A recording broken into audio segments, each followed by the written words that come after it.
Hello there! Thank God it's Friday! Já não era sem tempo, até você que passa a vida aqui a aturar este comentário matinal. Bem, o que é que eu tenho para hoje? Muita coisa. Mesmo muita coisa. O primeiro caso é Monsieur Juncker, ou então Herr Juncker. Houve alguns espectadores que perguntaram porque é que eu não comentei o discurso do Sr. Juncker. Eu tenho um grande apreço pelo Sr. Juncker, mas mesmo um grande apreço. Até porque conheço de perto, porque era jornalista que acompanhava as cimeiras europeias há cerca de 15, 20 anos, conheço o trabalho dele como Ministro das Finanças de Luxemburgo e depois estudei o trabalho dele como Primeiro-Ministro de Luxemburgo. Mas o Sr. Juncker fez dois discursos. O primeiro, isto é de alergia, peço desculpa, não é chorar por causa de desgraças. O Sr. Juncker tem dois discursos. Uma parte é uma parte séria, o futuro da União. E ele tem toda a razão. E eu não comentei isso porque isto exige um programa inteiro. E eu hei de voltar a ele, até por outra razão, vou-me vangloriar. Porque eu vou ganhar uma aposta a um antigo Ministro das Finanças a propósito do discurso dele. E um dia destes contarei porquê. Mas tem uma parte que é uma parte de brincadeira, não é? Que é aquela quando ele diz que a Europa vai de Espanha até Varna, na Bulgária. Ora bem, e não vale a pena alguns políticos portugueses virem dizer não, mas Vigo está mesmo meridiano que Portugal. Porque, de facto, o Cabo da Roca é o ponto mais ocidental da Europa. Mas pronto, essa parte, também houve quem perguntasse o que é que eu achava sobre isto. Olha, é muito simples. Tem duas explicações possíveis. A primeira é que foi escrito depois de jantar. E a gente sabe, nós conhecemos Juncker e conhecemos os meandros de Bruxelas, sabemos o que é que isso quer dizer. A segunda hipótese é outra mais chata, que é alguém escreveu o discurso por ele e ele não leu o discurso todo, deve ter lido as partes mais importantes. Mas olha, eu desculpo, porque o indivíduo sabe onde é que é Portugal, gosta de Portugal, melhor, adora Portugal e os portugueses. Portanto, eu desculpo isso. Bem, um dia destes voltaremos à parte mais séria. Segundo ponto do período da ordem do dia. Como você reparou, a Liga de Clubes cedeu. Então decidiu que o Sporting Porto e os outros jogos todos vão ser depois das 7 da tarde do dia 1 de outubro, ou não sei das quantas, dia das eleições. Isto é um país, isto é a imagem do país. Esta e outra que vem a seguir na agenda. Já vai ver porquê. Porque isto é a imagem do servilismo. Ou seja, a Comissão Nacional de Eleições acha, um rapaz, que é o secretário de Estado, também acha que deve passar a lei. E, portanto, estes rapazes assustam-se ali e dizem, não, vamos lá mudar isto. Não tinham que ter mudado nada. Está a ver? Nada. Repetindo o que disse ontem. Não é por causa de futebol ou outra porcaria qualquer que existe abstenção em Portugal. Existe abstenção em Portugal porque os políticos são maus. Da extrema esquerda até à extrema direita. Assunto arrumado. Bem, vamos lá à conversa de hoje.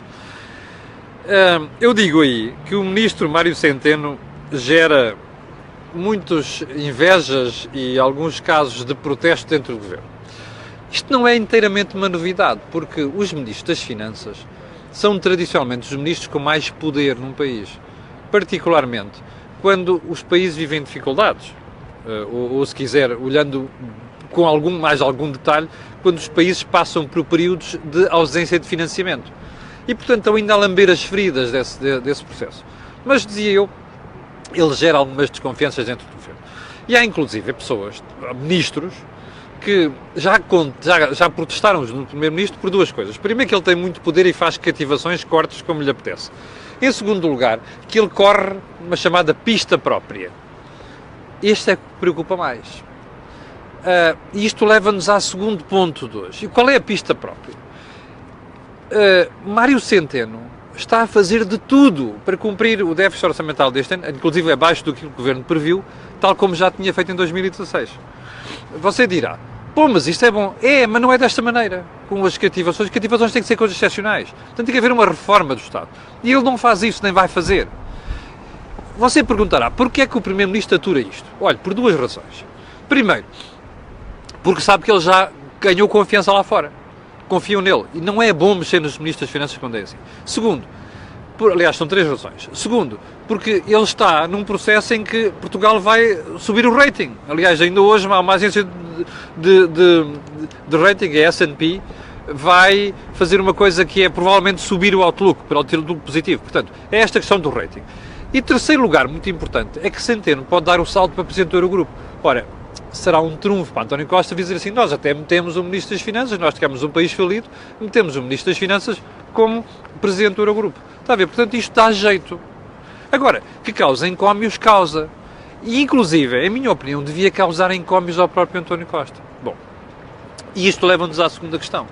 Que o Ministro Pedro Marques deu uma interessante entrevista ao público e à Rádio Renascença, onde dizia mais ou menos isto. E é bom atentar nas suas palavras. O que é que dizia o Ministro?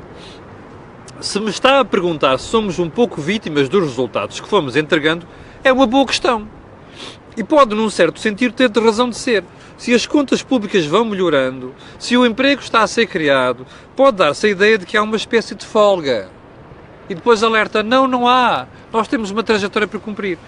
Ora bem, é verdade. O Ministro Pedro Marques, que ainda ontem eu elogiei aqui, não fui muito simpático, disse que não era dos piores do Governo. Não é isso, até é dos melhores do Governo. E eu quero retificar o que disse ontem, até porque tenho simpatia pessoal por Pedro Marques. Mas dizia eu, Pedro Marques tem razão no que diz, que é assim, espera aí, como a gente está a dizer, olha, o crescimento económico está a subir, o desemprego está a cair e por aí adiante, olha, pessoal, vamos lá fazer mais exigências. Olha, a história dos enfermeiros é outra, já está uma greve marcada, nova greve, inclusive outros enfermeiros que não tinham feito greve.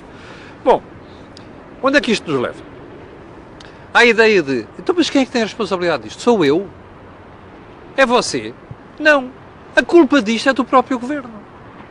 Porque, repare, é o Primeiro-Ministro e é o Ministro das Finanças que andam por aí a vender sucessos. Vou-lhe lembrar o último. Em agosto, o Dr. Mário Centeno convocou uma conferência de imprensa no Ministério das Finanças, nos jardins do Ministério das Finanças, para pomposamente anunciar que ele já podia garantir que o déficit orçamental de 2017 vai ser cumprido. Ora, se eu fosse Bloco de Esquerda, PCP, sindicatos e o raio que o parta, a primeira coisa que eu faço é, espera aí, estás a vender sucessos, eu vou fazer mais exigências. Ora bem, meu caro Pedro Marques, tem toda a razão, mas já agora, queixe-se ao Primeiro-Ministro e ao Ministro, queixe-se do Primeiro-Ministro e do Ministro das Finanças. E já agora do Vieira da Silva também, que é seu colega de Governo, não é? Porque para esta gente é tudo sucesso, é tudo facilidades.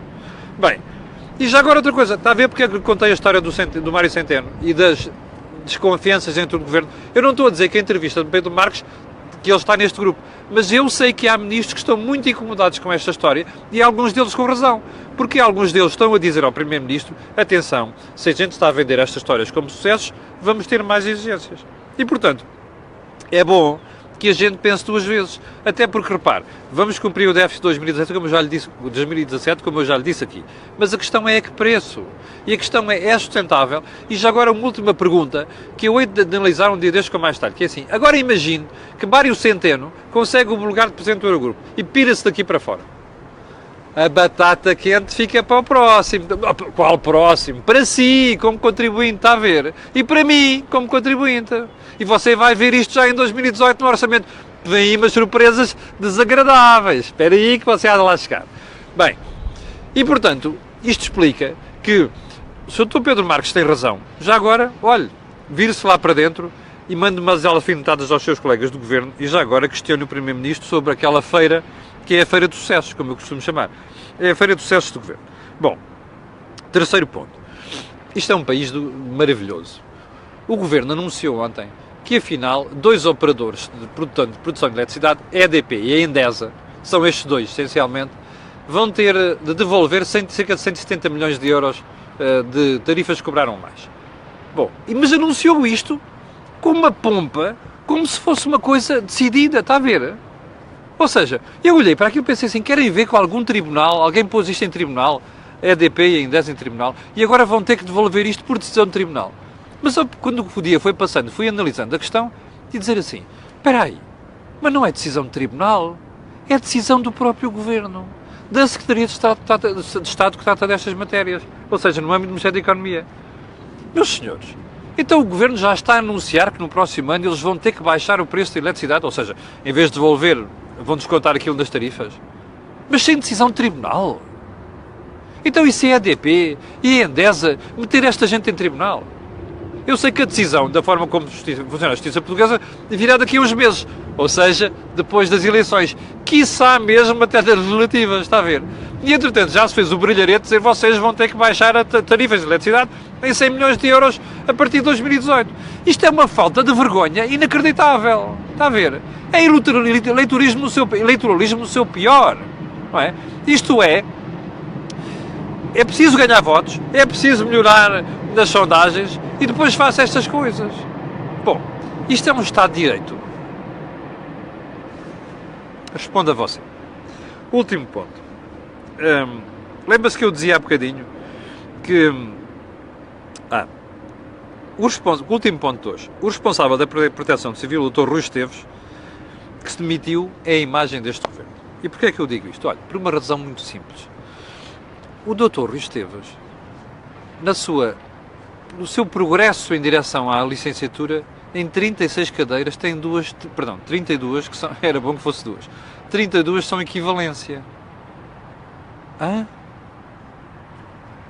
Bem, eu sei que a lei mudou quando foi do caso Relvas, e ainda bem, porque isto é uma vergonha, naturalmente, à esquerda e à direita. Mas eu teria vergonha, sinceramente. Eu, quando era professor na universidade, cheguei a dar equivalências de algumas cadeiras, mas eram cadeiras correlacionadas, inclusive cadeiras que as pessoas tinham feito noutros cursos de outras universidades. Não é coisinhas de experiência. A experiência conta, mas não pode dar equivalência a 32 cadeiras. Está a ver? Eu teria vergonha se eu, como profissional, pedisse equivalência de 32 das 36 cadeiras. Mas o que é mais interessante aqui são dois pormenores. Isto foi feito, esta preocupação teve também como objetivo o poder ascender a certos lugares, nomeadamente este responsável da Proteção Civil. E já agora, que é uma coisa que os jornais não analisaram bem, jornais, a imprensa em geral, vão lá ver onde é que estão as amizades neste círculo, se faz favor. E onde é que isto liga lá em cima? Estão a ver? Vão lá ver. E já agora, todos os presidentes de Câmara da zona de Castelo Branco, da Sertão lá para cima, sabem desta história. E, portanto, como é que isto vem? Aliás, já ouvi uma parte desta história há umas semanas lá para cima, para o meio do país. E, portanto, é estranho como é que esta história só sai agora. Mas, lembra-se que eu lhe disse que isto é a imagem deste governo? Pois é, Jobs for the Boys. Este senhor foi nomeado em janeiro, como outras nomeações foram feitas nos meses a seguir, mudaram uma parte substancial da estrutura da Proteção Civil e até agora não havia ninguém na rua. E eu só tenho pena que no meio disto tudo, além deste senhor, não vá para o olho da rua quem está acima dele, na estrutura do Estado. Isso para mim é a maior vergonha. Ficamos por aqui. Eu, como lhe prometi ontem, à tarde vamos ter um Deals on Wheels especial, que eu vou meter dois modelos, um primeiro antigo e o novo, para contarmos uma história, porque é muito importante percebermos a história dos carros e das marcas automóveis. No fim de semana vamos ter também outro Deals on Wheels, e já agora queria lhe pedir uma coisa, vá rever o programa Think Tank de ontem. O Joaquim Aguiar e o Jorge Marrão adicionaram para mim foi um dos melhores programas, adicionaram uma componente nova, que é perceber porque é que o Estado tem de ser controlado por entidades independentes, para nós termos democracia. E porque é que essas entidades não podem ser inteiramente decididas diretamente pela força do voto. Vá ver que é das melhores lições de sociedade civil que nós podemos aprender. Último ponto. Muito obrigado por estar desse lado. Muito obrigado pelo apoio do José. Muito obrigado pelo acompanhamento que fez durante a semana e, sobretudo, pela interação que proporciona connosco. E só para terminar, não queria deixar de lhe pedir para colocarem um gosto e fazer partilha deste vídeo nas redes sociais. Fique por aí, até logo à tarde, e se for caso de comentário matinal, até a segunda-feira às 8 da manhã. Um grande fim de semana para si.